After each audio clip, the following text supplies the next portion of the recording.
পুনৰ মিত্ৰতাৰ অৱসান হ'ব অগপ বিজেপিৰ। ৰাজ্যসভাৰ এখনো আসন নাপাব অগপই। ৰাজ্যসভাৰ আসনক লৈ অগপ বিজেপিৰ হ'ব মনোমালিন্য। পুনৰ দুয়োটা দলৰ হ'ব বিচ্ছেদ।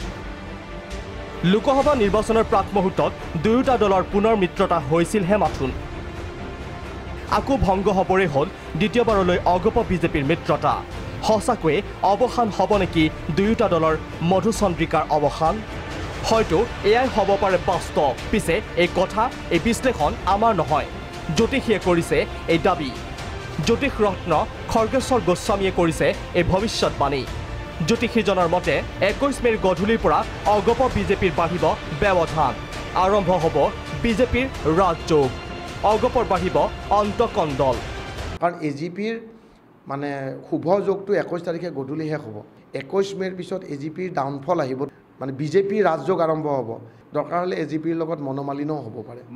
মিত্ৰতাটো ট্ৰেকটো বেয়াৰ ফালে যাব। মিত্ৰতাৰ যোগটো কমিব, সিদিনাখনৰ মনোমালিন্য অলপ হ'ব। 21 তাৰিখৰ পিছৰ পৰা এজিপিৰ অন্তঃকণ্ডল বাঢ়িব, এজিপিৰ গুৰুভ্ৰষ্ট হ'ব। মূলতঃ 7 জুনত অনুষ্ঠিত হ'বলগীয়া ৰাজ্যসভাৰ আসনক লৈ দুয়োটা দলৰে সংঘাত বাঢ়িব বুলিও মন্তব্য জ্যোতিষ ৰত্ন গোস্বামীৰ। এজিপিয়ে হয়তো এখনো নাপাব পাৰে ৰাজ্যসভাৰ টিকট, আৰু বিজেপিয়ে হয়তো 2খনেই লৈ ল'ব পাৰে। আৰু বাইচান্স যদি এজিপিয়ে যদি এখনো পায়, তে সেইটো বোনাছ। কিন্তু নিয়মমতে এজিপিৰ ৰাজ্যসভাৰ 21 মেৰ পিছত এজিপিয়ে টিকট, ৰাজ্যসভাৰ টিকট পাব নালাগে মোৰ হিচাপমতে।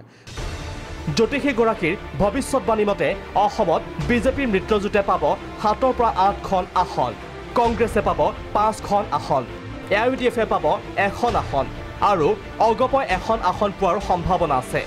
অসমত ৰাজনীতিৰ কেলকুলেশ্যনটো এনেকুৱা যে 7খনৰ পৰা 8খন বিজেপিয়ে পাব, কংগ্ৰেছে 5খনমান পাব পাৰে, UDFে হয়তো 1খন পাব পাৰে, আৰু গণ পৰিষদে এক্সিডেণ্টলি 1খন পাব পাৰে।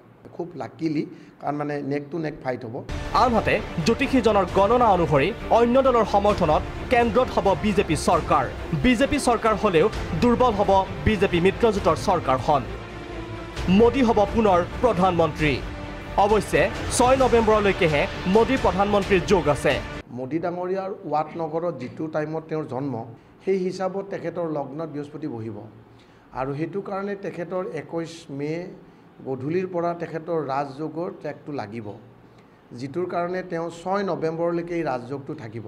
গতিকে মোদী ডাঙৰীয়াৰ মানে প্ৰাইম মিনিষ্টাৰ হোৱাৰ যোগটো 6 নৱেম্বৰলৈকে মই দেখিছোঁ। এইবাৰ গভমেণ্টখন অলপ দুৰ্বল হ'ব, এলায়েন্স হ'ব, বহুতৰ ছাপোৰ্ট লৈ গভমেণ্টখন কৰিব, বিজেপি কৰিব। জ্যোতিষীৰ এই ভৱিষ্যতবাণী অৱশ্যে কিমান দূৰ ফলিয়াই তাক লৈ অপেক্ষা কৰিব লাগিব অহা 23 মেলৈ। ভিডিঅ' জাৰ্নেলিষ্ট ৰিপুলৰ সহযোগত ৰুবুল গগৈৰ ৰিপৰ্ট, প্ৰাগ নিউজ।